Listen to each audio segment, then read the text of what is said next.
Well, hello and good afternoon again. My name is Guy Stevens. I'm the founder and executive director of the Alliance Against Seclusion Restraint, and I'm really glad you could join us today. I'll tell you a little bit about the Alliance Against Seclusion Restraint before we get to our very special guests today. I started the Alliance Against Seclusion Restraint really to raise awareness about the issue of restraint and seclusion that happens in schools across our nation. Our mission is really to educate the public and connect people who are dedicated to changing minds, laws, and policies and practices so that restraint and seclusion can be reduced and eliminated from schools really across the nation and beyond. Our vision is really to see safer schools for students, teachers, and staff. So today I'm very excited about our guest. We have Emma Van der Klift joining us today, and we're going to be talking about her book here, Talk to Me, What Educators and Others Can Learn About De-Escalation from Hostage Negotiators. Really great book. So excited to have her joining us. I do want to let you know that we're going to be taking questions today during the interview. So as we're talking about topics, if you have a question, feel free to bring up your question at any time. You'll be able to type that in the chat, and we'll be able to see your question there.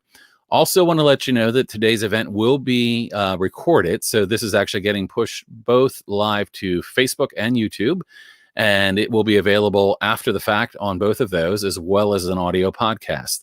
So before we introduce our guest, I want to have join me here, Beth Tolley. Beth is our co-host today. And I want to tell you a little bit about Beth. Hey, Beth. Hey. Beth is our Director of Educational Strategy at the Alliance Against Seclusion Restraint. She has had a career in helping people. Beth's work has included direct services as a pediatric physical therapist, administrative work, followed by a career move that led for the lead agency in early intervention in Virginia, where she finished her career as a team leader. She thought she was finished.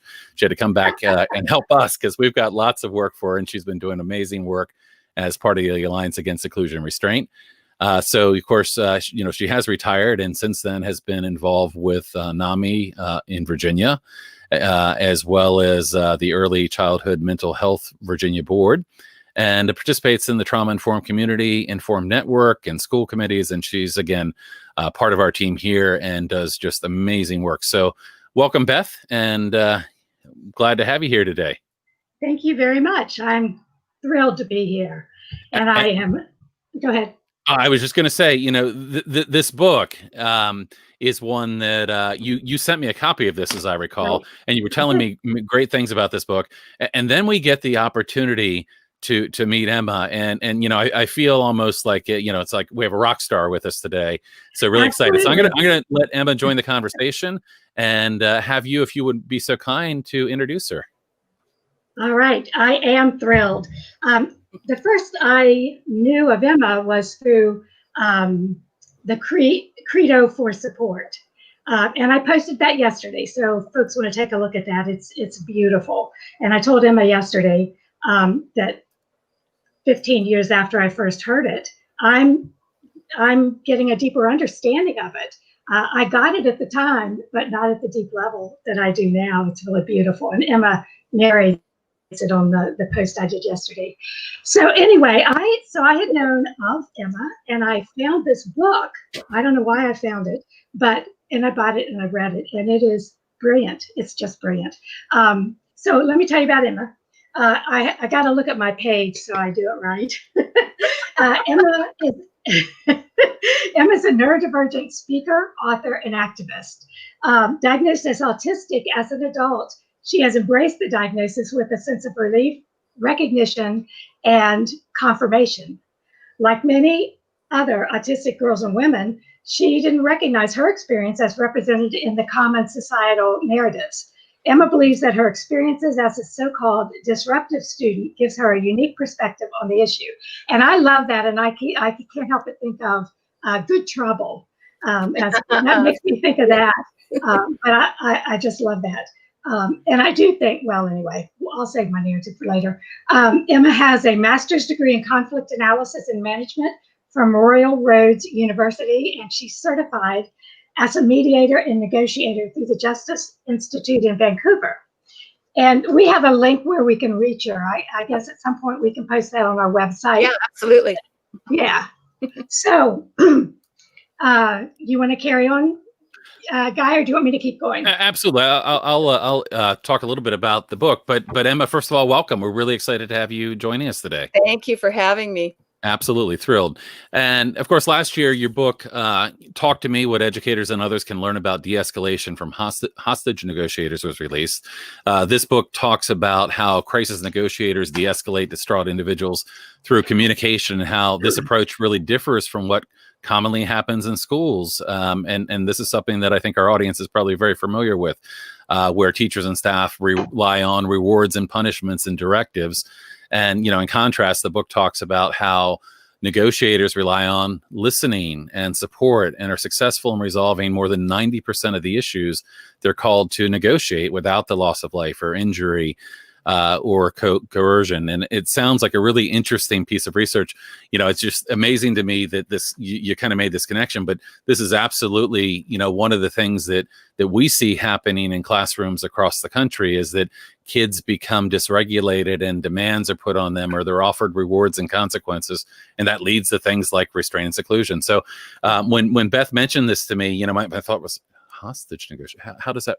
And as I began to read this, it all began to make sense. So, I know we were both really, really excited about this, but why don't we start off by just talking a little bit about it and talking about really what led you to look at this topic, this convergence of looking at, because sometimes we get so siloed in an industry or a way of doing things that we don't look outside to see some of the best practices that might be happening. So what led you to look at this topic?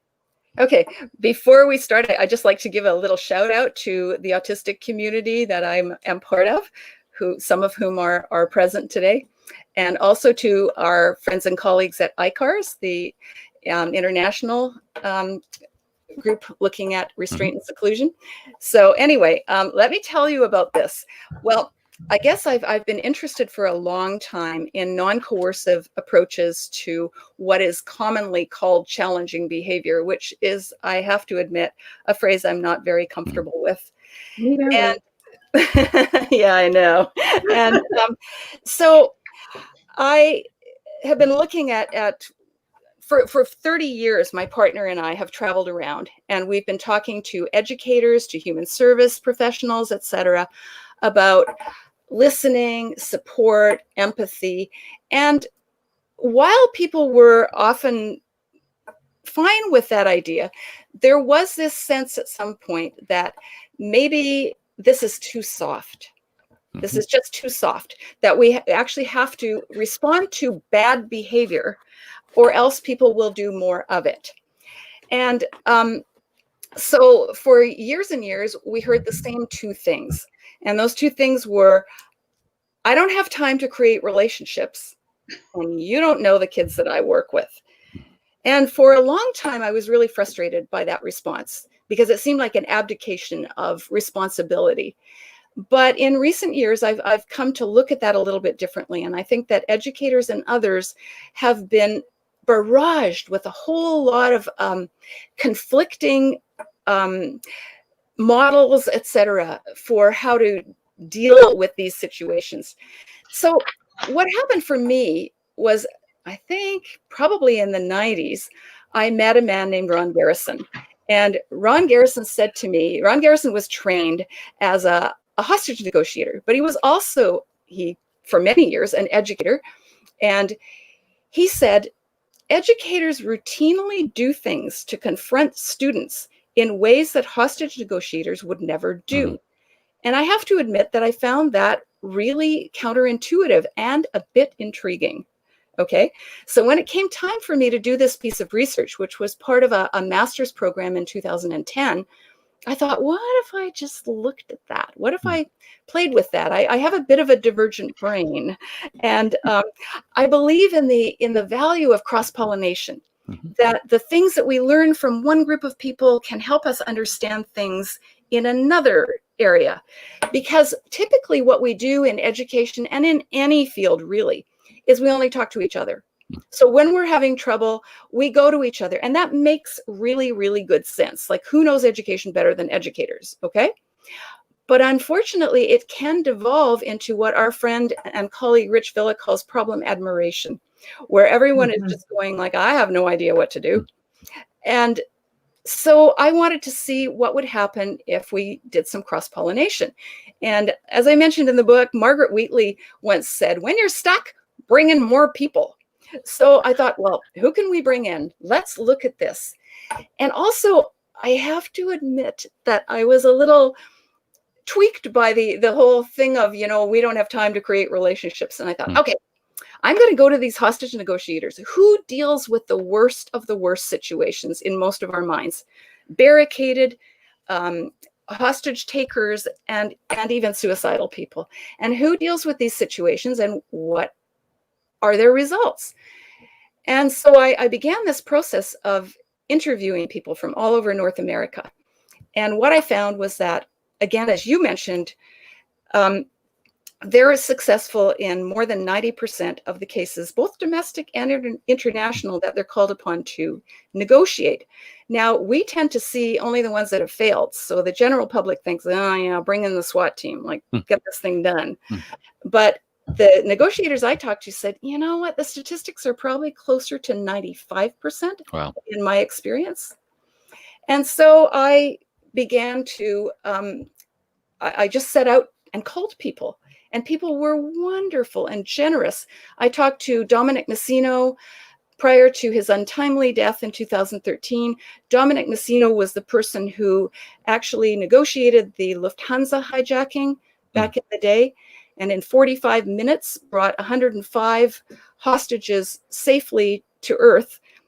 Ironically, the hostage negotiator, who was an Ethiopian national, decided to trade what he was doing for the pilot's sunglasses, which was interesting. But when you think about how high those stakes are, I think that that's what I really began to notice. Like, if people can do this in these high stakes situations, what about the rest of us? And our statistics in schools are not that good. They're not 90 to 95% of de-escalating people. Now, I do want to say also that generally speaking, people say, don't go to law enforcement for any ideas about school. And I would have to agree with that. But the area of law enforcement that I went to is very, very, very different. These are people who rely not on the action imperative of doing things. They rely on listening, empathy, support, relationship building, and a few other things that I can talk about as we go on. So like I say, I interviewed a number of people: Dominic Messino, John Toast, who actually negotiated the Headingley prison riots, Robin Bursell, who started out as a negotiator and then became a forensic artist and now writes best-selling crime novels on her own and with Clive Cussler, and Andy DeWeese, who retired from doing this work and actually went on to become a bylaw enforcer. And he's the most famous bylaw enforcer in his community in Maryland because he never has to enforce anything. He says, I just talk to people. I just talk to people. That's great. There, you raised two things for me with this, and that is, one is about the police, because in Virginia right now, just for context, we have a special session that was supposed to be about the budget, but instead it's about the budget and criminal reform, criminal justice reform. And I'm in the middle of this situation. I'm also trying to help with a family where I see the police just, it's exactly what you said. What I wish was every one of those police departments, a part of their training was a hostage negotiation, because they do have the action imperative, and you just don't see the same kind of things. Oh, go ahead. Well, I was just going to say that I'm glad you brought that up, because I really think it's important in the context of Black Lives Matter right now and all of the things that we're going through to really look at this. And the action imperative is shoot now and ask questions later, or not at all. And I became very concerned about what I was learning around the time of Michael Brown's arrest in Ferguson. And one of the things, because negotiators and I have been trained in conflict resolution processes, I was listening to what they were saying. And the people in Missouri who were in charge were saying, we don't want to listen to you until you can say it nicely. Oh, gee. Right. And that is really a tactic Right. in which people become silenced. Right. And my concern was that they were using the language of conflict resolution. They were using the language that I heard negotiators talk about as a way of silencing people. And my concern in all of this is that this never, ever, ever gets used to silence dissident voices. Instead, we need to bring dissident voices to the table. My old friend, Herb Lovett, used to call kids who were disruptive the canaries in the coal mine of education, the social critics who tell us what's wrong with what we're doing. And that's a totally different mindset. It's kind of like that old thing of, you know, are you a terrorist or a freedom fighter? And I would argue that a lot of the students that we're looking at are, in fact, freedom fighters. Mm-hmm. And we miss a whole lot by trying to tamp down what they're trying to tell us in behavioral programs. And sometimes, you know, up to and including restraint and seclusion, we have the whole triage process of, you know, detention, remedial programs, suspension, expulsion, and even calling in the police. Right. Right. Or the police are already there. They're often already there. Yeah. Not to mention Canada, although, but yes. Yeah. And from the experience that I've had in talking to so many families and parents, kind of really from across the world, you know, very often it's the perhaps well-intentioned but not appropriately trained educator or staff that is, rather than de-escalating the situation, they are escalating it. They are putting more demands on the child. They're trying to deal with a child that's not reachable in the moment. So why don't we transition this into talking a little bit about the ways that hostage negotiators approach people in crisis different from the way that so many others do? Sure. Can I interject one thing? Because you know I will. Sorry. You mentioned the canary in the coal mine. Does everybody know what that? Do you know what that is, Guy? I just say, okay, I don't know whether everybody does. I like that phrase because I'm from West Virginia with coal mines. All this. I didn't grow up with the coal mines, but I know. Well, if you want, since you brought it up, if you want to give us a brief overview, that might be helpful to anyone that doesn't. Okay, and my sister used to say she was the canary in the coal mine. So I read that in the book, and it was like, bingo. So yeah, would you explain what that is? Well, the canaries in the coal mine were the canaries that got sent in by the miners to test for air quality. And if they died, then you knew the air quality wasn't fit for people. Yep.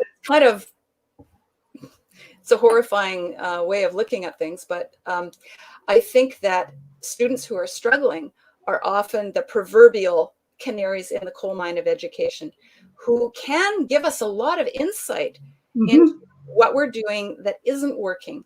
But instead, the general procedure is to put them on behavior plans. Right.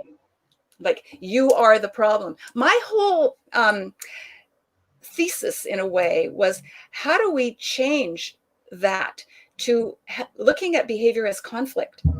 And, you know, you cannot actually negotiate a behavior. You can negotiate a conflict. And if we do that, like I always ask people, what would happen if you just saw the situations that you run into as conflict rather than as behavior problems? Because, you know, we get to call something a behavior problem when we have more power than the person does. Think about it as a parent. You know, if you have a conflict with your spouse, we call it a conflict. But if your kids are misbehaving, we call it a behavior problem. And that's what teachers do. And that's what all of us do. If we have more power, we have the ability to name something, right? Yeah. And then we want to solve the problem for them rather than collaborating with them. So we do things to kids rather than working with kids. Absolutely. Yeah. And we miss all of that insight that they bring. Right. And we miss all that is our role in it. Guy mentioned it, but the first thing I learned when I was starting with my family members was to see, oh my gosh, how much of my contributing is as 100% good goal, good intentions. I was so stressed that I was contributing, and I had to learn all that. It's not something that we automatically know. You redefined behavior problems in the book as a conflict. Can you say how you did that? I mean, what is that definition that you would choose? Well, I just wanted people to at least entertain the idea that it may be a conflict in the interactive sphere between people and in terms of the environment that they find themselves in. And rather than to say somebody, and we do a lot of armchair psychologizing in education, it happens all the time. It's like, well, he must be ODD or ADD or, whatever the current thing is. And we dismiss people on that basis and don't look at, what if this person is a freedom fighter and they're actually resisting the restrictive environments that they find themselves in? What are schools asking of kids? If your school holds as a narrative that all kids must sit in their seats with both feet on the floor and look at the teacher and answer, only speak when you're spoken to, what happens to the kids who are having trouble regulating or wanting to move or any number of things? So what happens to those kids? And rather than seeing it as a behavior problem, or this one I like even less, he or she is a behavior problem, which transforms behavior from a verb into a noun. They are that in a globalized way. And we do kids and ourselves a real disservice. And we also hamper our ability to think about what other options are there for us.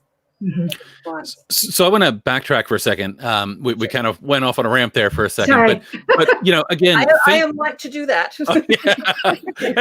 as we all are for sure. But kind of back to this idea that some of the things that we're doing right now in schools to try to address crisis situations aren't necessarily working. I mean, we're using consequences, we're using rewards, we're imposing our will, we're not collaborating. So some of the things that we're doing in the education setting don't seem to be working. So how is the way that hostage negotiators approach people in crisis different from what we're often doing in education?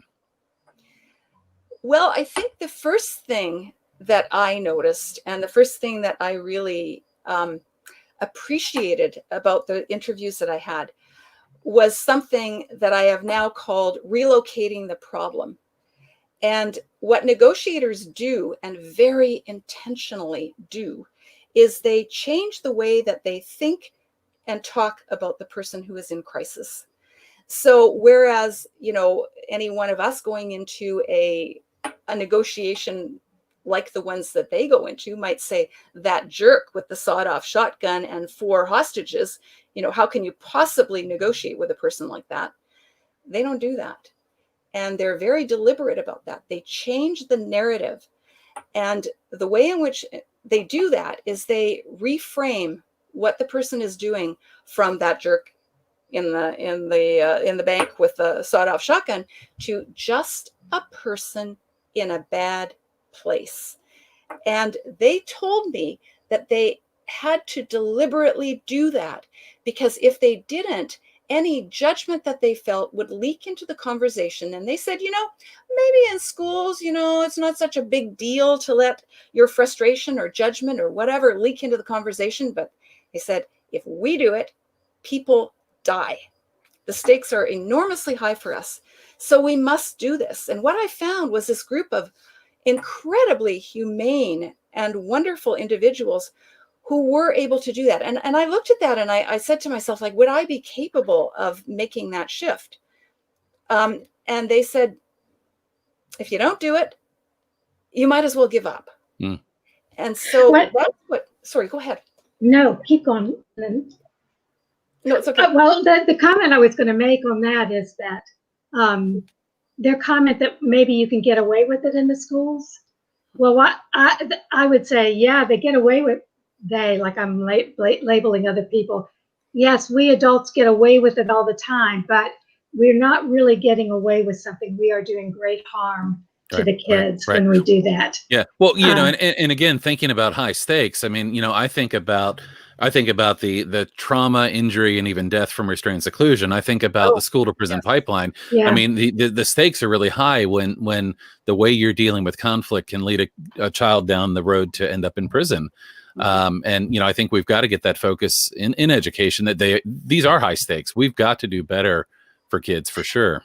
And I got to say, I love the way they described it to you, because what we often see is sacrificing the kids who are struggling for the good of everyone else. We have to use, in fact, the modules that are now out for Virginia just passed their regs. They're finally passed restraint and seclusion regs, which a lot of us are not happy with. I'd say the regs should be, you don't ever do it, but we're not there yet. But their 5-set module says that the DOE has said that schools should be safe environments where kids are able to feel safe and learn. And by implementing these regulations, we're making them that way. Are you kidding me? They are allowing restraint and seclusion, and that's supposed to make it a safe environment. Well, it kind of comes back to safe. You keep hearing the narrative of those kids who are out of control make it unsafe for everybody else. But if instead people took the mindset that you said the hostage negotiators use and put it to those kids, this is a child who is struggling, we'd be far different. I interviewed students as part of this process, and students told me overwhelmingly that they don't feel safe when kids are removed, other kids are removed. They don't feel safe when punitive measures are brought in. The kids, one of the young women said to me, "I'm just a little bystander, but it's not right what they do." Yeah. And I don't feel safe anymore. And I think we've got some research to back that as well, where kids have said, things to their parents when they go home. They've said, what would I have to do to get kicked out or to be locked in the closet? One of the interesting points you made when you talked about, kind of that approach that negotiators take, is kind of, again, realizing they're a person in a bad situation, and that you kind of mentioned the empathy has to be sincere, that people can kind of see through, and that kind of thing certainly happens in a lot of situations. Can you talk a little bit more about that, the kind of the sincerity and empathy? Sure. And that's a tough one. I mean, Thompson and Jenkins in their book, Verbal Judo, talk about this and say it's the ultimate communication challenge to remain supportive of someone when they're in a high stress situation. And that is certainly true. But again, what I heard overwhelmingly, you got to understand that hostage negotiators come from a police background, and often they don't have the same educational language or whatever. So they when they said just a person in a bad place, that was one thing. But they also said things to me like, I'm listening to this guy, and he's split up with his wife, and she's not letting him see the kids or whatever's happening, and he's been living in the park. And he said, I'm looking at the guy and thinking, that shouldn't happen to a dog. And he says, so the empathy does build up as a result of the conversation. Now, one of the ways in which that happens is through a culture of listening and not telling. So the first thing a negotiator will say in a situation where they've been called in is, so how did we get here today? What happened? And then they shut up and listen. And they say, people will tell you, they'll tell you what happened for them. And whether you agree with it or not, that's what their reality of the situation is. And you listen and you listen. Because again, they told me, most of all, people just want to be heard. I actually talked about a situation in the book where a woman in California actually did an impromptu negotiation, not trained in the slightest, just a layperson, Mary Linda Moss, who was in a Trader Joe's when some guy took hostages. And she wound up being the go-between between the SWAT team.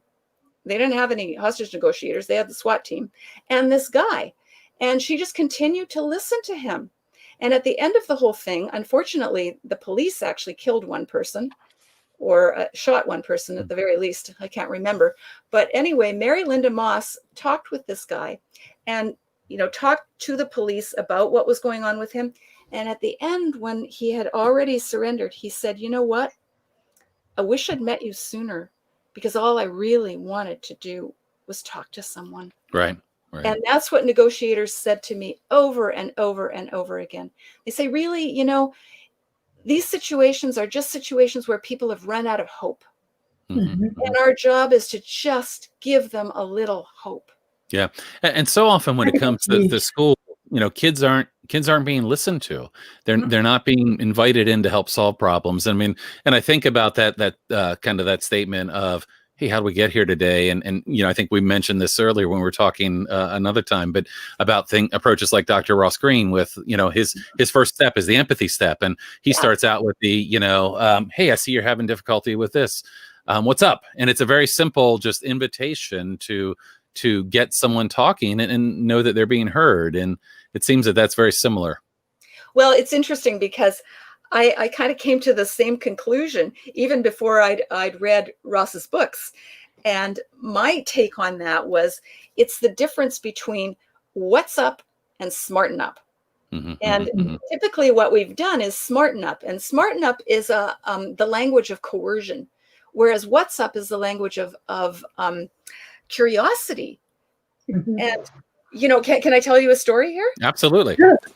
We were speaking at a school that shall remain nameless, and one of the things that my partner does is he does school assemblies, and he talks to kids about disability issues.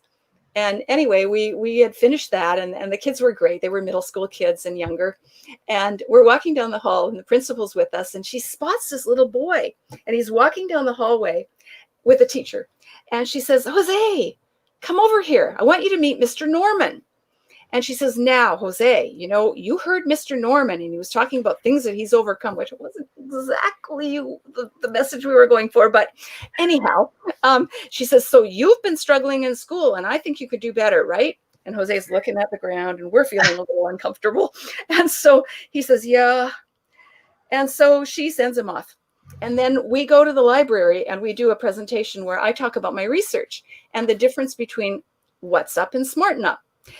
And that evening we were supposed to do something for parents. And the principal comes in and she's crying. And I think, uh-oh, this can't be good. And she says, no. I listened to what you said and I thought about Jose.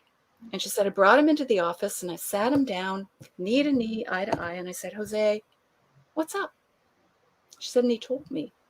She said his mother had just left the family and she had just come back about a week ago and said that she was never going to see the kids again. And Jose said, so I just sit here and look at the wall and think about how I'm never going to see my mommy again. And she said, she was crying and she said, she said, I think I'm doing a good job. And heaven knows she was. She's really doing things to promote belonging and acceptance in her school.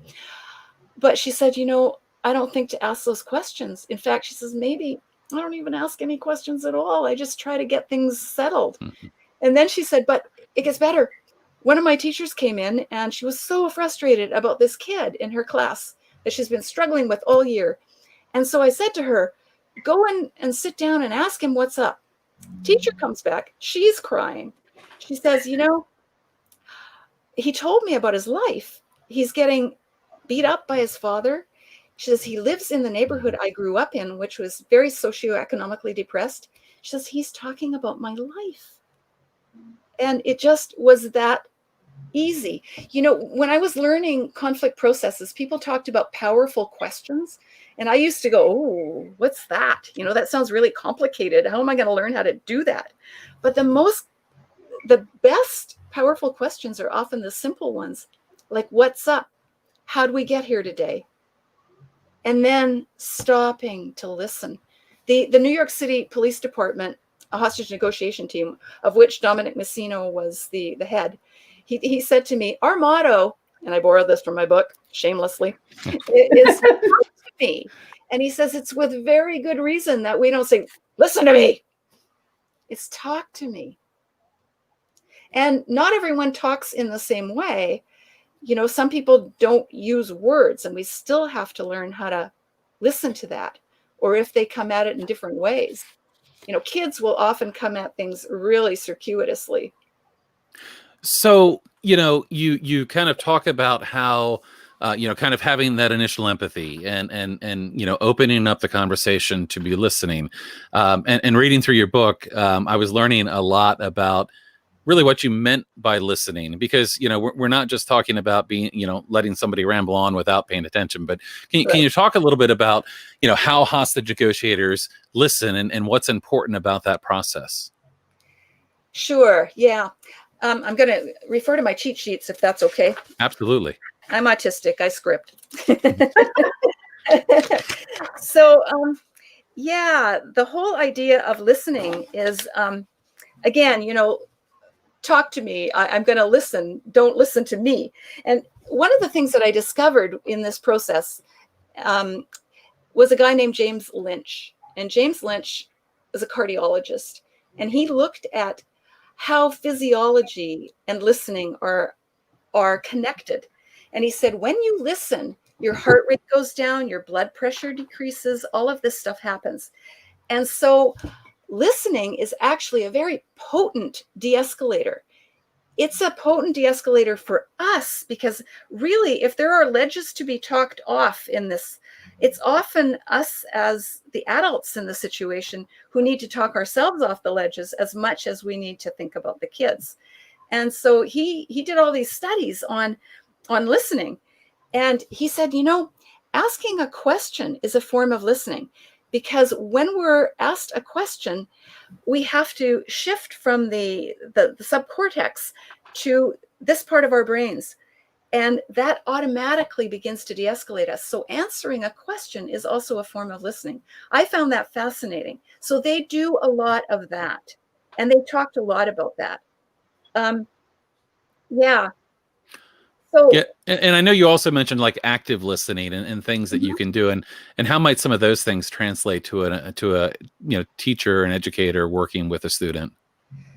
I think all of those skills can be learned and taught. I certainly learned them when I was studying mediation and negotiation, and I think active listening is a good thing. And negotiators said that they relied on it a lot too, with a caveat. And the caveat is this, that anything that you do that is designed to make another person do what you want them to do without them knowing that you're doing it to them is automatically suspect. And I think every one of us have been to some, or have known somebody who goes to one of those courses and they come back and they say, so what I hear you saying is, and we feel manipulated, and we feel patronized, and we don't feel heard. So I mentioned in the book that my husband did a master's in family therapy. And one of his instructors said, it's kind of like when people come at you and their skills are out in front of them, and you feel like it's a barricade in front of you. And what we try to do is make sure that our skills are behind us. Yes, we may need to use them, and they're not magic bullets. Active listening and negotiators told me this over and over again. Yeah, that's great, but they're not magic bullets. Sometimes they absolutely don't work. And when we become reliant on models, I think we stop noticing what's going on around us. So I'm very cautious about active listening. I learned it, I taught it, great. And it's not always the thing to do. The authenticity is really the important piece that you mentioned earlier, Guy. That authenticity is the piece that matters the most. So when I think about all the things you said so far, and I think about adults who are they've got a child who is having a conflict, I would think, this may be me, but I think it's also true for other people, is that you can easily get yourself worked up into this mindset of, I'm responsible, I'm accountable, I have to get this, I've got this whole classroom, I have to get this under control. And then if you are relying, so that's one thing, your own fear and your own self-expectations get in the way of your authenticity and of your being able to just be there with the kiddo. The other thing I think about is with the listening, and I think this is true no matter what the skill is, but when you start learning it, you're not very good at it. But you can easily with the active listening or whatever kind of thing, get so caught up in what am I supposed to do next? Okay, you told me this. This is instead of feeling what is being said and being able to respond without worry about did I respond right or not? Being there. Being there with the person. Absolutely. One of the things that I learned from negotiators was something called dynamic inactivity, which I found fascinating, and something I hadn't heard in any other conflict resolution anything. And the way that they put that forward was, you got to go slow to go fast. And they talked about listening and not that the overwhelming desire is to do something, make this stop. And they said sometimes the best thing to do is nothing. So Alfie Kohn was my advisor and a dear friend while I was doing this research. And when I told him about that, he said, "Oh, that reminds me of a bumper sticker I saw the other day. It said, 'Don't just do something, stand there.'" I love it. and that is what, and dynamic activity doesn't mean just standing there like a deer caught in the headlights. It means that you're noticing, you're thinking, and you're there with the person. And I think it's a terrible position for a lot of educators to be in, where they're expected to deal with it and deal with it fast. And a lot of us are employed because of our problem solving skills, or at least we're employed because we're expected to have those. And that makes it even more difficult. And I have every amount of empathy for educators who find themselves in that situation. Something's blowing up, and then, what do I do? And over in, the educator literature, it's like, what do I do on Monday? Just don't tell me all this philosophical stuff. Just tell me what to do on Monday. And I get it. And it's not going to work. No model is going to give you what empathetic listening and curiosity does. So I have a question for you, but before I get to that, we've had a lot of comments that have been coming up in the stream as we've been talking, but just had a question here from actually our own Jennifer Linton, who's part of our team here, and she's made comments on a couple of things you've said about making things for our Facebook page off some of the really great words and ideas that you've had. But she asked if you have any suggestions for translating kind of that idea of what's up for a non-speaking child. Sure. And I think, this is a complex issue because like a lot of educators have said, well, I just don't have time. But what we need to do is learn how to read the people that we're around, and people communicate. It doesn't matter whether you speak or don't speak. And we need to learn how to read those things. A friend of mine, Dave Hingsberger, has done a lot of work around creating books of various kinds of physiological responses to things, and making sure that teachers and support staff have access to those. And he told a story at one point about a man who had support workers his entire life. This is an adult person, and he didn't speak, but he had a lot of ways of letting people who were close to him know what was going on. For example, something like a shoulder shrug or whatever. And they compiled a book of all of these things. And so on this one day, one of the support workers came in, and she had seen this book and read it and really taken it to heart. And he did one of those things, and she said, "You're thirsty." And he burst into tears. And the thing was, when it all came down, it was like, I don't have to train yet another person to understand what it is I'm trying to say. So we can do things like that. We also need to understand that no matter who you are, whether you speak or don't speak, kids often come at things sideways. A story that I told in the book was about a friend of mine who was an itinerant art teacher who went into a school and was working with a child who drew a really, really disturbing picture of a house in very, very waxy black crayon and a lot of smoke coming out of the chimney and a little stick figure. And so they asked him about that, and he said, "My dad just blew up."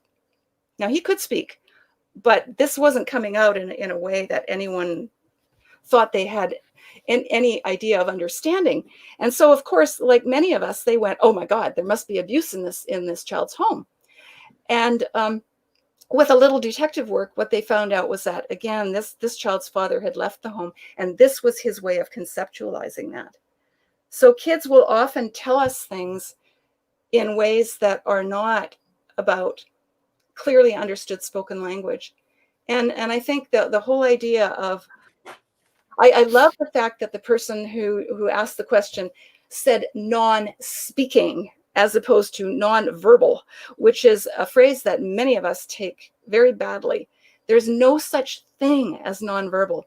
People communicate, and it's up to us to figure out how they do that, and to work with their families and the people who are closest to them to figure out what that might mean. Mm-hmm. Okay, great. So, I want to circle back to kind of the whole idea of relationship. So, one of the things that we often hear kind of in the classroom is, I've got, these 25 kids, I don't have time to form a relationship.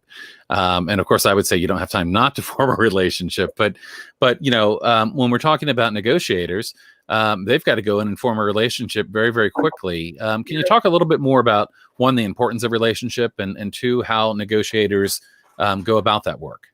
Sure. Yeah, that was something that I was probably the most interested in, because you keep hearing that, I don't have time to form those relationships, especially in high school where, kids are cycling in and out of classrooms and you don't have a lot of time. And I accept that, except that negotiators have to create a bond, not just a relationship, but a bond with an upset person, with a potentially suicidal or homicidal person. And they say within the first 20 minutes. And the way that they do that, again, is with listening. And, that question, so how did we get here today? And working with the person that way. And I found that fascinating. Now, another thing that I ran into was something in my research called the 2x10 study. And that was a guy named Raymond Lukowski, who was very surprised that I called him, because he said, this is 20 years old. I can't believe anyone's still interested in it.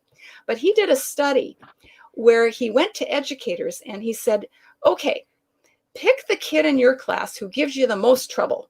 And for 2 minutes a day, just sit down with that kid and ask them questions about their life and listen to them. So he came back 10 days, 2 minutes a day. Okay, that's what he did. Came back after the 10 days. And what he expected to see was that kids really enjoyed this, and they did. But what he was most surprised to see was how much the adults had changed and how much they appreciated.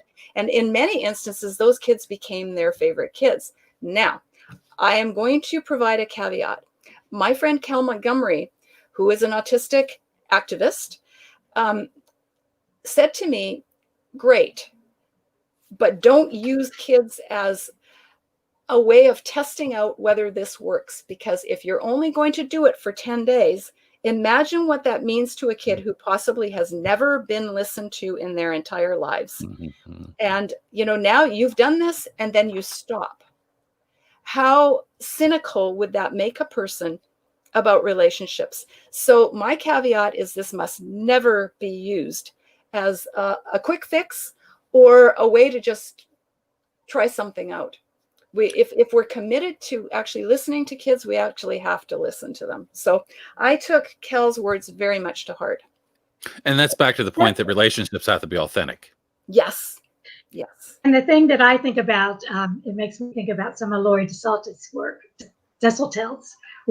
is that you're doing, if you do this like every morning when the kids come in, or you sparse it through the day with all the kids, every time you do that, you're doing a regulatory activity, really, for both of you. You're co-regulating. And that, to me, is the best preventative structure. So much better than de-escalating.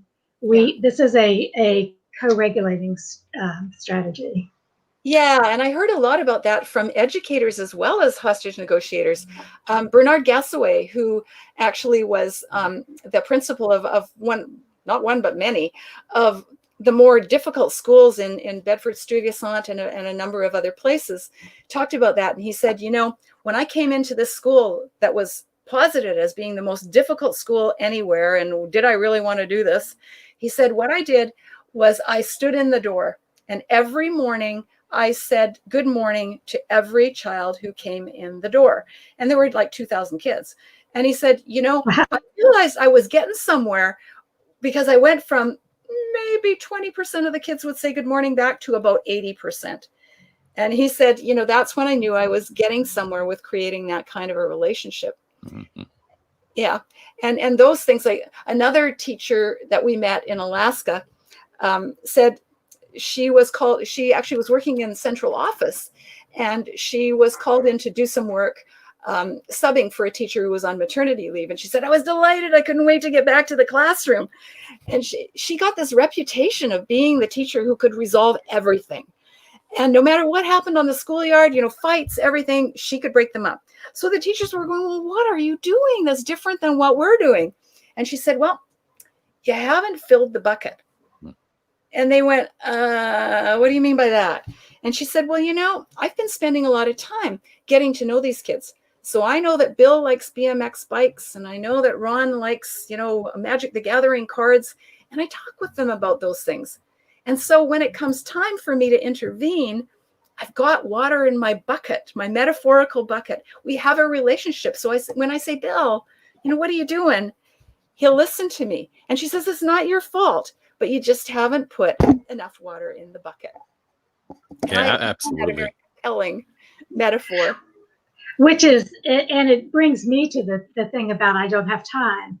Because the way I look at it, it's the same thing as paying for early intervention. We don't have enough money. We have to give it to these. You either pay now or you pay later. You invest the time now in good relationships. Say what? Front end loaded. Right. Absolutely. Yeah. Yeah. Well, you know, and Beth, this brings me back to my 3 R's of education, which are relationship. Yes. You know, it's so critical. And I mean, the stories in your book and the story you just shared with us really show that, you know, kids want to do well for the people that they like and that respect them and that treat them with dignity. So transitioning from that kind of relationship piece, one of the other, I guess, really important pieces is what you were talking about. And you've got a chapter on this about kind of self-management. You know, we know that a dysregulated adult cannot help a kid to regulate. Right. So can you talk a little bit about the importance of kind of that self-management piece as it comes from both negotiators and to teachers? Yeah. And again, negotiators said that is the critical piece. And they said they won't hire people who can't do that. And they really spend a lot of time thinking about what is your self-talk, you know, and knowing your own triggers so that you know what sets you off so you can decide in advance how you're going to respond.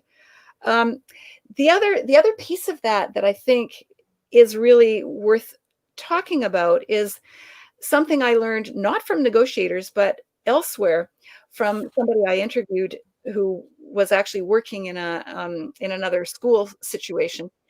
And he said, people will try to make you feel the way they're feeling. And that's really one of the critical ways of getting your foot in the door, so to speak. So what we tend to do is if we see somebody having a difficult day, we think, well, they're on a power trip. They're trying to exert power over me. When in fact, probably what's going on is that person is feeling powerless. Now, if you are in a situation where you feel threatened, you're likely to feel powerless.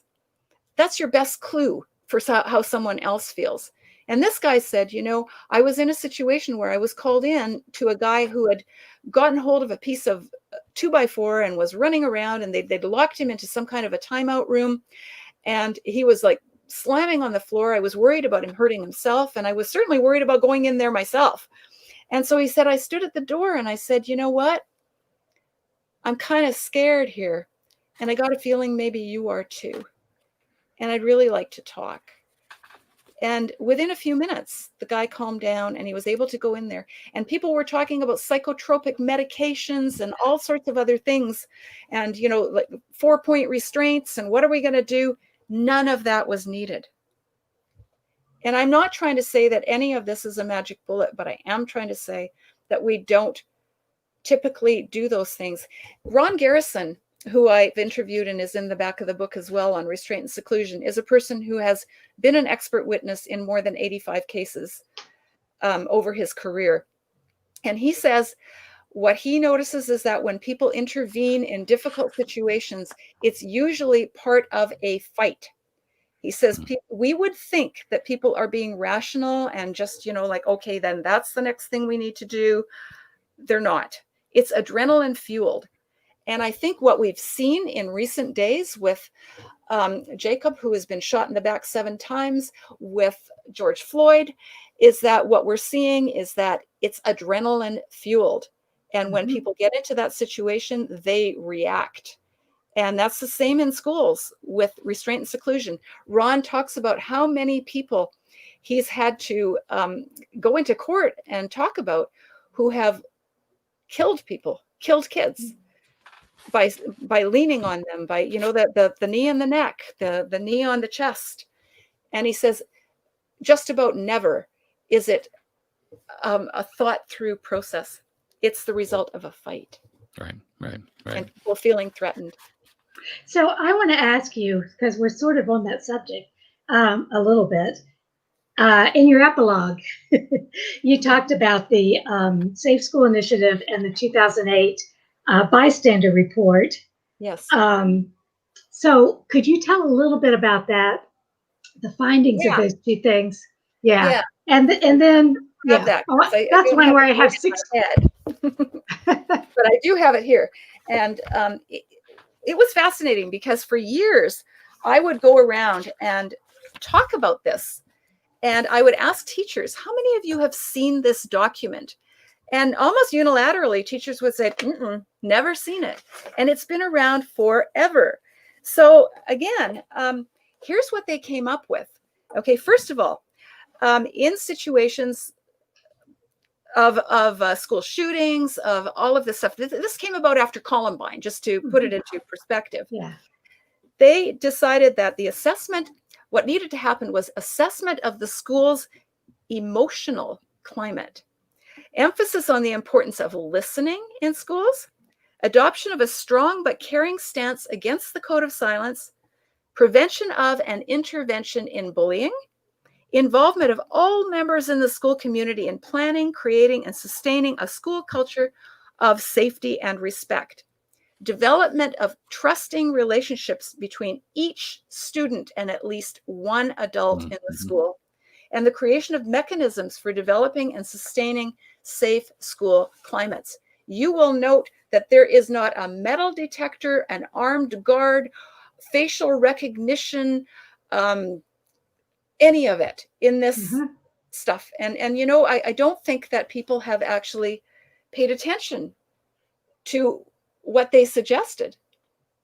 And I find that fascinating, that there are no suggestions for more hardline, zero tolerance approaches.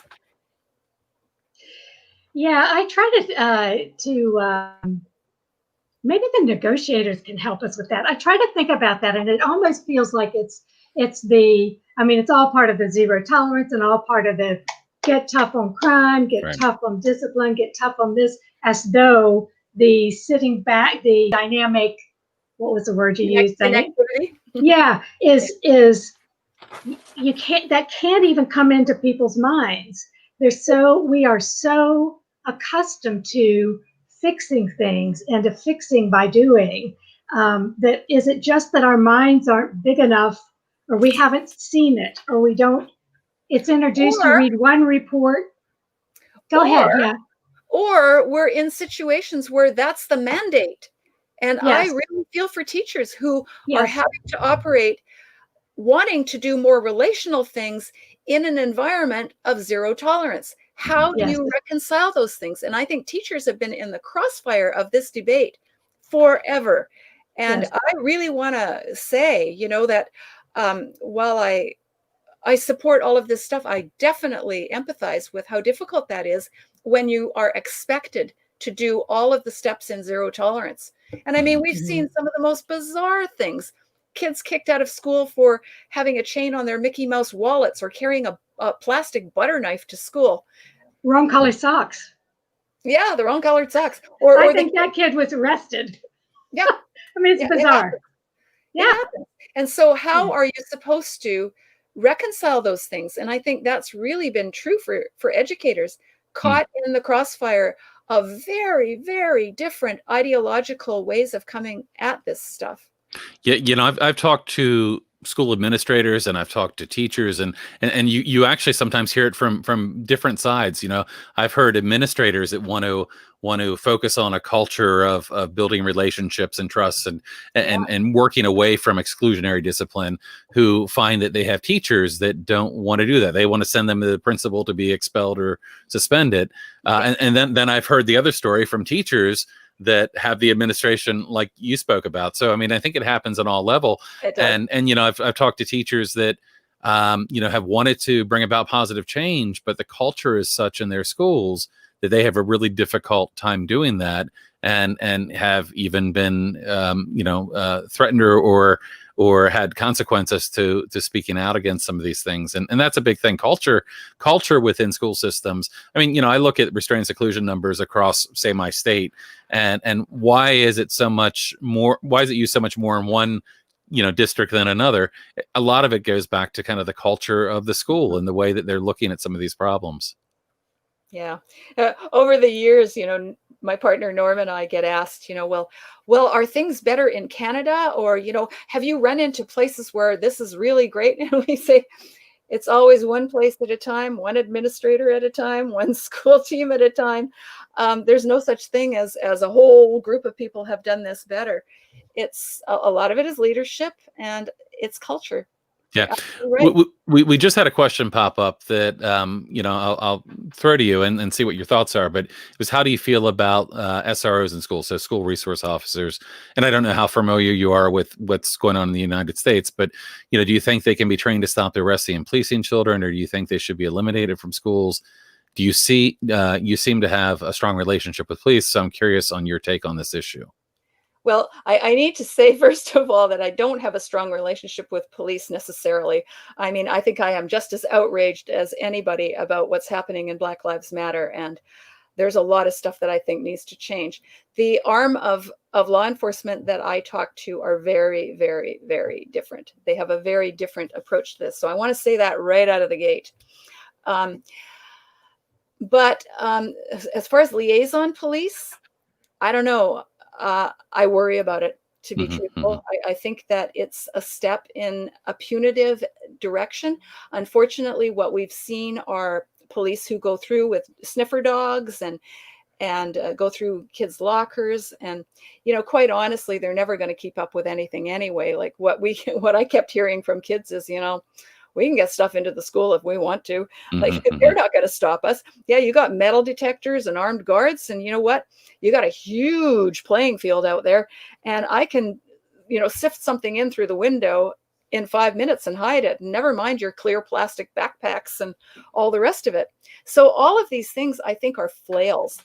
They're flails to try to get on top of this. And often they are fueled by by what the community thinks it wants and the panic that communities get into. You know, when you think about the issue of school shooters, which of course is something to think about, and, you know, I understand people's consternation, but the answers that we're coming at it with are, you know, to lock down more stuff. We've got a ton of research out there. Skiba and Peterson and all kinds of people have done tons of research on how making schools more like prisons is never going to actually do anything. And we know that we can't even control those things in prisons, you know? Yeah. And here's the thing. Here's the thing that I've seen is I've seen all those reports that there have been some extensive things that showed that schools with SROs versus schools without SROs, it didn't make a difference in terms of school shootings. There have been enough school shootings to be able to have that research. The other thing that I have seen a number of times is the research on how people change their minds. And people, I get so frustrated with this because we have such good data about what works and what doesn't work. And yet we continue to have the people demanding zero tolerance and strict discipline and all those kind of things. So the latest thing that I was reading was talking about really the only way you're going to change people's mind is through a relationship. They're going to listen to you. People who listen to you, who care about you, will open up to hear what you have to say, unless you care about them and you scream at them and tell them whatever. But it's through good relationships that people's minds are changed, not through facts. Mm-hmm, Yeah. mm-hmm. Yeah. And the strong arm tactics are not working. Mm-hmm. Not at all. Yeah. You know, the approaches we often see in our schools mimic what we see out in the world in terms of looking at some of these policing situations with, you know, kind of this compliance-based approach versus, you know, compassion and working with people. And, you know, a lot of the approaches that are still very common in our schools that are rooted in behaviorism that want to look at kids as being attention seeking or, you know, object seeking or, you know, avoiding or whatever it may be, these classical kind of functions of behavior. You know, really, again, involve this solution process that doesn't even involve the kid. So I'm kind of curious about kind of your take on, you know, these things that you've learned through hostage negotiators and conflict management and how we can move from these kind of behaviorism approaches to kind of more person-centered approaches. Well, you know, when you think about it, hey, like a lot of these behavioristic approaches are very simplistic. Mm-hmm. They rely on a cynical and simplistic view of human behavior. You're either doing something to get something or doing something to avoid something. Right, right. Whereas I think anyone who knows more about that or thinks more about it, even from their own perspective in their own lives, understands that we do things for a lot of reasons. We do things because it's resistance. I think it was Susan B. Anthony who said that a resistance to oppression is obedience to God. And, you know, resistance has a long tradition of being something worthwhile when we need to resist something. And people will die for identity claims. And we also know that there are medical issues. Our friend Ruth Myers, who is a psychiatrist and a medical doctor and has consulted on 7,000 cases of disruptive behavior, Mm-hmm. says that in almost all of them, there was a medical underlying issue. And we know that people do things because they have involuntary movements. A lot of my friends who are autistic talk about living in bodies with minds of their own. You know, I don't want to do this, but it's happening to me. And I'm, Mm-hmm. you know, whether it's anxiety or whatever it is, I'm moving in ways that people are not appreciative of, and I don't think I can stop it. Mm-hmm. I'll never forget when my son was young, he used to say, my brain made me do it. And really, you know, I mean, that was his interpretation of that. Yeah. But, you know, yeah, you're right. And very often, you know, we're developing these behavior plans without actually working with kids and without, you know, working on the relationship. And, you know, we see the results of those that often end very badly. Can I tell a story? Behavior. Oh, Yeah, yeah. absolutely. We love stories. My friend Pat Amos is the parent of 4 adult children, which I always say is an oxymoron that only a parent is allowed to use, adult children. But anyway, 3 of whom she says are accused of being autistic. And she tells a story about her second daughter in 2nd grade. And she said her daughter would routinely, her daughter who was labeled as autistic, would routinely get up in the middle of class and run out of the room. And so then the teacher would follow her and the principal would come out of his office and he would follow, and sometimes the janitor would follow, and soon there would be this long trail of people following this little kid. And she would invariably go to the cafeteria because she could hide under the tables because she was little, right? And they couldn't get her. So she would be doing this, and eventually someone would come and get her and they'd haul her out and she'd be, you know, snot covered and dusty. And then they'd call Pat and they'd say, you know, is this yours? Did you lose this? And she would come in, take her home, clean her up, and try to figure out what was going on. And she said, you know, I would go back to the school and I would say, so why do you think she's doing this? And teachers would invariably say the same thing. They would say, well, she's doing it to get out of work, or she's doing it for attention. And Pat would say, well, she seems to be crying. I'm not sure that this holds. And anyway, they would set up all these little point systems to try to keep her in her seat and, make that okay for her. And nothing was working. So finally, Pat goes in and she says, well, why don't you ask her? And she said, we never ask. And so they sat down and said, honey, why do you run? And she said, and this will relate to what you said, Guy. She said, my brain doesn't tell my legs what to do. My legs tell my brain what to do. And Pat said, that is the perfect description of motor-driven behavior. It was out of her control. And she said, if there's one thing you can say about this, it's probably about anxiety. So what they did, she said, at that time, it's quite a while ago, they would do behavior plans that were a little different than the ones we have now. And she said she sat down with them and said, so what should we do? And the teacher said, well, we'll put her on another one of those point and level systems. And she said, So she said, why don't we try this? And she said it was like the most bizarre thing, like, oh, this hasn't been tried in the history of humankind. Why don't we just let her leave the room when she needs to leave the room? What any of the rest of us would do. So they said, okay, this is your new plan if you agree to it. They brought her in. And so anytime you need to leave the room, you can. And here's where you can go.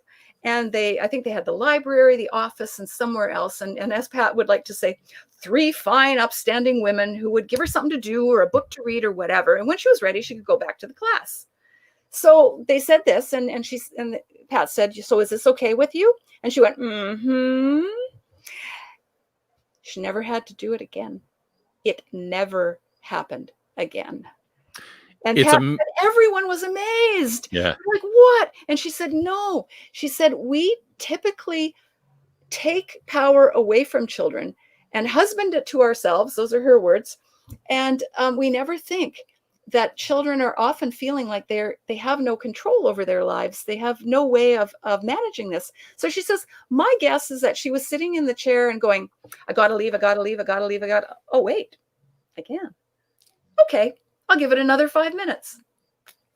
Yeah. Isn't it amazing what happens when we listen? Unfortunately, my son was one that would become overwhelmed and elope, and that elopement led to him being restrained and secluded. And, the trauma that caused for he and our family was tremendous. So that story is I heard you, recounting that and had read that in the book, really resonated with me. And it's just the importance of listening, the importance of working with kids and not doing things to kids. Yeah. Well, and the other thing that I see is I'm going to introduce now I forget what it's called. Oh, the platinum rule, as opposed to the golden rule. The golden rule, do unto others what you would have them do unto you. To me, the platinum is do unto others as they would have you do unto them, which respects people who think differently and who need different things than we need. And so too much of what happens in organizations is we forget that not everybody is like us. I don't know why we forget that. It's so obvious, but we make the rules around what makes sense to us, not recognizing all these physiological and mental and emotional differences. Yeah. Well, we just got a comment kind of that relates to that from Jennifer Abinett about her girls have Tourette's, and it's not understood that they are told to sit still when they can't. In fact, the movement helps them to pay more attention, but that's not what teachers think. They think they're not paying attention. We do a lot of educating every school year, or eyes on me to show that you're paying attention. It's not the case for many. And yeah, I remember having that same revelation at one point. It's like, my son can listen to 12 things while not looking like he's paying attention to anyone and recite it all back to you. But we build this model of what the expectations are. And that's, I think, some of the concerns that I have with a lot of the behavior, the compliance-based approaches is there are things about people that are okay. They're part of who they are. And we try to, offer them, normalize them to some standard. And then we hear, oh, well, they're disrupting the other kids. well, have we even talked to the Right. other kids? Right. Because kids are often much more accepting than we give them credit for. Kids understand that people need different things. Yeah. And very often, if you talk with kids, they're fine with all of that, you know? And I mean, I can't tell you how many times I have been in situations where I'm doing workshops or other kinds of in-service things where there's people in the back of the room that are moving around and doing stuff. And I always give a nod out to them, because you don't have to sit still and listen to me. I know, because of the way I work in the world, that I can sit like your son does and listen to things without having to look at them. But we assume that those are the markers of attention, and it's really dangerous to assume that that's the only way that people operate in the world. And and shouldn't there be teachable moments for other children to accept others for being different?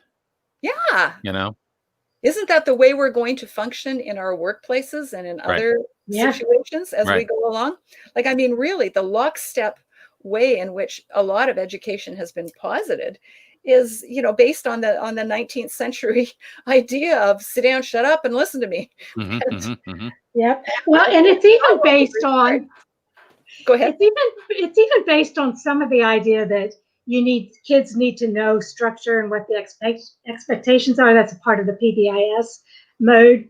But what happens with that is, I do think kids need to know what to expect. But what happens is the structure gets treated as though it is absolute. So the kid's not walking straight down the hall. When we made our 3 rules in the beginning of the year, that safe behavior is walking straight down the hall. The idea made sense that you have structure and expectations, but it got warped. And I guess is how those rules. Furthermore, well, supposedly they're made with the students and the teacher together.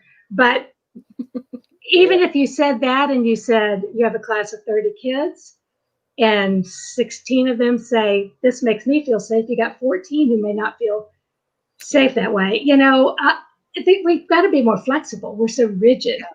Alfie Kohn talks about that. He says, you know, in the discussions that he's had with kids and that he's seen others have with kids, they're often harder on themselves than we would be. Oh, yeah. And that gives you some other place to go with it, rather than going, okay, fine, then we'll adopt that rule. Okay, what about that rule? Does that rule work for everyone? And the whole idea of democratic classrooms, you know, how do we actually involve kids in thinking about those things and noticing those differences? How do we talk about it? Yeah, or even principles of universal design that can accommodate everyone. You know, how do we make better classrooms? Jennifer Avenat again brought up kind of the point that piggybacks on this. I believe it's time to completely change the model for education, considering it hasn't been changed or evolved in over 100 years. It's past time. Agreed. Yeah. Well said. And I think about a story that Bruce Perry has in his book, The Boy Who Was Raised as a Dog, and other stories, where there was a child that was just having such a difficult time adapting. He'd had such unattachment. That's not the right word, but he had his early years were very disruptive for him. He wasn't disruptive. He didn't have the connection you need. And he decided just to try to sit down with the class and explain a little bit about how the brain works. And I think it was like a 2nd grade class. And what he saw happen was these kids who had been bullying this boy because he didn't know how to interact, they, having this knowledge now, it built a connection between them, and they became his supporters. And his and I also was at a early intervention training, I guess it was early childhood training, where kids with autism were included in a class. Maybe it's just one child, and the speaker talked about how someone asked, "What's the cure for this?" And the other kid said, "We're the cure." It was like, I know we don't talk about cures because it's not a disease or a disorder. This was 10 or 15 years ago. But the point of it was, they didn't see this as a problem. They saw this as, he needs to do this a different way, we support him. That's true. Yeah. We just have to have different mindsets. I would have a caveat to that, because I've seen it done well and I've seen it done really badly, where people draw attention to the child and talk about that child, and it devolves into something like we should all be nice to disabled people. Yes, and that is like more stigmatizing than anything. And disabled people will tell you that it is easier to be ignored and bullied than it is to be the class project. So we have to be really careful how that gets done. And one of the ways that Norm and I have had of talking about that is posit it as the school's problem. We don't know how to respond here, and we're trying to learn, rather than, this is a kid with a whatever it is. So just that's my caveat. And what you're saying is, I see it with my granddaughters who were both in middle school, talking about how, in fact, my granddaughter, who is autistic, went with me to DC for advocating for Hill Day. And she told our senator that, well, actually his aide, that the other kids treat kids with disabilities like pets. They don't treat them like humans, which I thought was so interesting. It was just a beautiful moment. And that's what they see when kids are treated like objects, that you need to be nice to them. And these two examples were completely different from that, but I hear exactly what you're saying. Yeah. He talks about that. He says that PBIS ought to be renamed TKLP, treating kids like pets. Oh yeah. So I just want to break in real quick, and we probably about 10 more minutes left. We're a little before 5 o'clock. So if people have questions that are watching, or 2. What's that? I said, no, we're not. We're just before 2. Oh, that's right. Yeah. Because I need my world clocks, right? I'm only seeing the world from my perspective here. So how about we have 9 minutes left before we're at whatever time you may be at. But I had a question came up. So if anybody has questions, or comments, feel free to put those in the chat, and we'll try to get some more of those. And Beth, I'm sure you have a few more questions. Tamara had asked, she said that she joined late, and just wanted to let her know the name of your book is Talk to Me. There we go. We're all showing you copies. Beth is upside down, but that's okay. But she also asked a great question, which You're not having a Trumpian moment, are you? Yes, we'll hold our book. So the question was, can you recommend other resources, books, podcasts, websites? So what other resources would you recommend? I would absolutely recommend Alfie Cohn's website and books. And that is Alfie Kohn, Kohn, and that's ALFIE, alfiecohn.org. And you will find so much stuff. Alfie's been so instrumental in my understanding of all this stuff.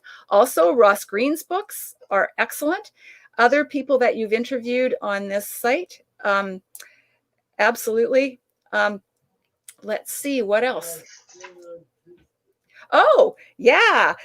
There's a YouTube channel with our friend and colleague Amethyst Shaber called Ask an Autistic. And Amethyst is just fabulous. They are incredible. So look at their website. Can you also tell us a little bit more about Broad Reach Training? Oh, sure. Well, that's my partner Norm and me. And we've done in-service and training on disability issues primarily. My partner has cerebral palsy, and I'm autistic. And we have gone all over the world doing presentations. So some of those presentations are online. Some of our written stuff is online, and anything that's there, people are welcome to use. And we invite them there. It's called broadreachtraining.com. And I just shared that link also in the comments. Great. Thanks. We also had a comment here from Alex that said you should really do a session like this for Nova Scotia educators. There's a lot who really need to hear what you're saying. And Alex, I want to let you know, too, that these are all being recorded.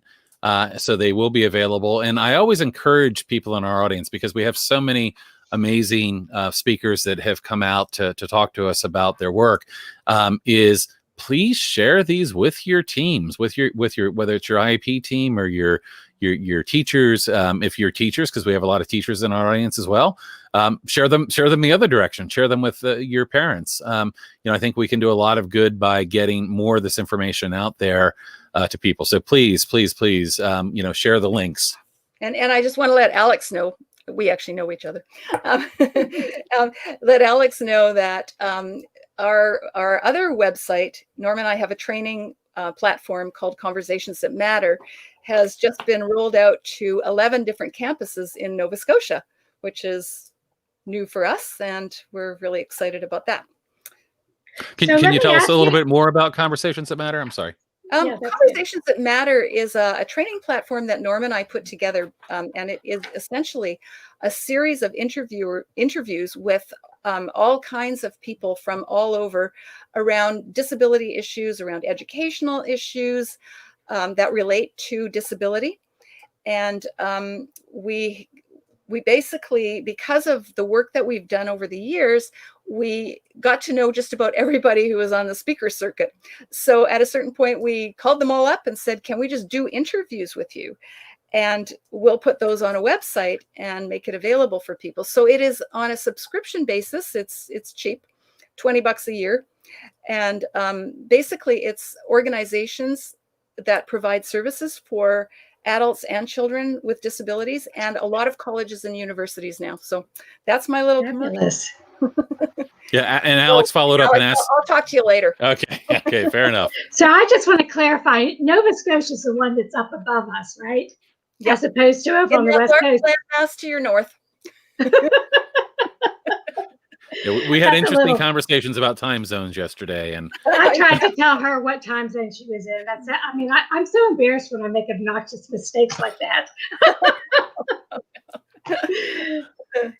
So, as we're getting towards the end to wrap up, I'd like to kind of ask you, in terms of this research, what would be your take-home message for our viewers that are out here watching it, and your take-home and maybe delivery message, meaning what would you want people to take home, and what might you suggest that they deliver with to the people that they're working with and their school teams? Wow, that's a big question. But I think, in the end, where I ended my book, and that's something, Guy, that you have talked about as well, was with words from two educators from right across the country from each other. And that was Bernard Gassaway from New York and our friend Ron Garrison, who also taught in California. And both of them independently said, when it comes right down to it, it's all about relationship. Absolutely. Yeah, I couldn't do any better than that. Absolutely, I couldn't agree any more with you. So Beth, what final questions do you have? I know you always have a handful of questions left. Well, I think we have pretty much covered them all. That's great. It's been fabulous. There was one thing that I particularly enjoyed that you said, because I have been getting so annoyed by it, and it's always nice to have somebody that you admire get annoyed by the same things. I'm not sure annoyed is the right word, but anyway, you mentioned potential problems with the use of metaphors such as a bag of tricks, toolbox, or smorgasbord being common in the language of educators. And this was particularly true for me I guess it's been a year now, when the regs were being, the regulations about restraint and seclusion were being discussed and finalized, and comments about how teachers need this in their toolbox. Mm-hmm. And I just want to throw up. I shouldn't say. What it tends to be is this overarching idea that you can collect this series of discrete tools or something that you can use on people, yes, sort of episodically. And unfortunately, in my experience talking with teachers, their toolboxes are full to overflowing, and they're also saying that a lot of these things, these models, these 5-step this and 4-step that, are conflicting, and they don't know what to make of it because it doesn't even have any coherence. And I think that, you know, what I really wanted most about this book was to not create another model. We have had enough models. Do this and everything will be fine. And what I've said in the book is that if I came to educators and said, if you just do the things that I said, or that negotiators said, everything will be fine. I'm not prepared to say that. What I'm prepared to say is that these things need to be used situationally. And I think we talked about this before, Beth, before we got on here, about the whole idea that it's an iterative process, that you try something and then you reflect on it and you see, like, was that helpful? And if it isn't, then you don't do it anymore. And you know what we do as human beings so often is that if something doesn't work, we do the same thing at greater intensity. Yes. If you're trying to get your kid to be quiet in the restaurant, you'll say, please sit down.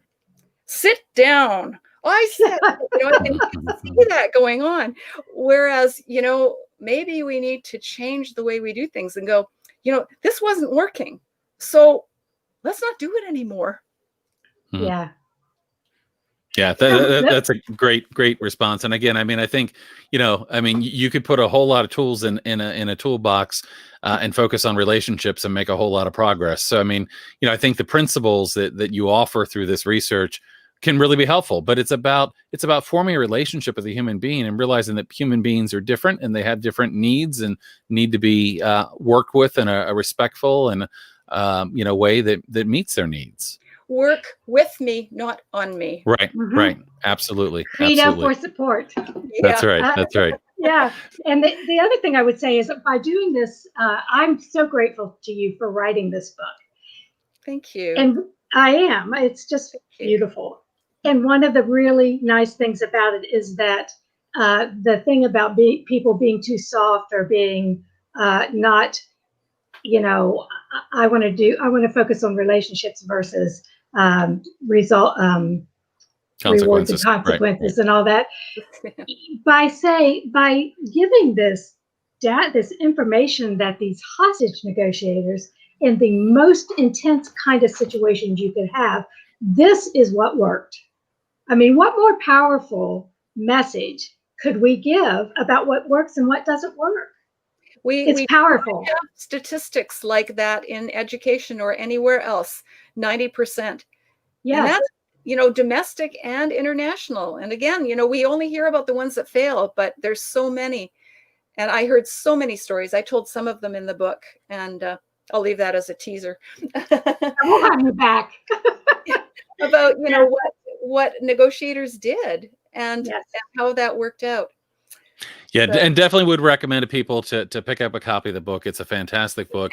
Really does have a tremendous amount of good information in it. And you know, the hope with all of this that we're doing, and the hope with having you here today is that, you know, anyone that we can reach, this has a positive impact on, and rather than using their old tools and their old ways that are leading kids to be, you know, being, you know, excluded and harshly punished and led down the school to prison pipeline. Any kid that this is making a positive difference for is a step in the right direction. I think there's so much great in here, and just really appreciate the work that you're doing. And you know, it's work like this that you're doing that you know, I'm hopeful is going to change the world and change the system, and really appreciate all that you've done. And definitely want to have you back again, and we'll have more questions. But in the meantime, I recommend everybody, you know, check out the book, share it with your teachers and your team. You know, we can do better, and if we can do better, we have to. And thank you so much for joining us today. Thank you for having me. This has been really fun. I like the format. This is great. Great. No, it's a lot of fun. Absolutely. You know, and I give you credit for suggesting that, you know, rather than just having a presentation, let's interact. And this has been a blast, and really enjoyed it. So thank you so much. Can I also add one thing? Absolutely. That we will be looking at this and putting subtitles on, and then you're going to resubmit it on YouTube once the subtitles are in. That's correct. We want to make it accessible for people who need that. Absolutely. So, just to let you know. Yep. And maybe a Thank couple you. of well-placed PowerPoints, who knows? That's right. That's right. We're really, really excited about that, and really appreciate kind of the collaboration. This has been fantastic. So I've got a couple That's announcements. my techie nerd husband. That's great. who I think will be on a future panel discussion that we might have, right? Hey. All right. Well, thank you so much. I've got a couple announcements here, and I'll send you away. But thank you so much. Thank you. All right. So a couple of quick announcements. I hope everybody enjoyed our presentation today. Really, really great opportunity to hear about Emma's book, and to really again find more things that we can do to do better, because we absolutely have to do better. I do want to mention to everyone that we have a oops, that's not the one that I wanted to share here. We've got another event coming up here soon. And we've got an event coming up on September 10th. Share the wrong tab there. We've got Donna Shea, who's from the Peter Pan Center, who will be joining us talking about behavior. The title of the talk is The Language of Children and What We Can Learn from It. So really looking forward to that. That's going to be on September 10th at, that should be, this is actually going to be at a different time. This is going to be at 3 o'clock Eastern Daylight Time. So figure that out for your time zone, Pacific time zone. We're going to be at noon. So that will be on September 10th. So want to thank everyone again for joining us today. Really appreciate everyone bringing the questions. And again, I encourage you to share this with other people in in education, and hopefully working together, we can all make a difference. So thank you again, and look forward to seeing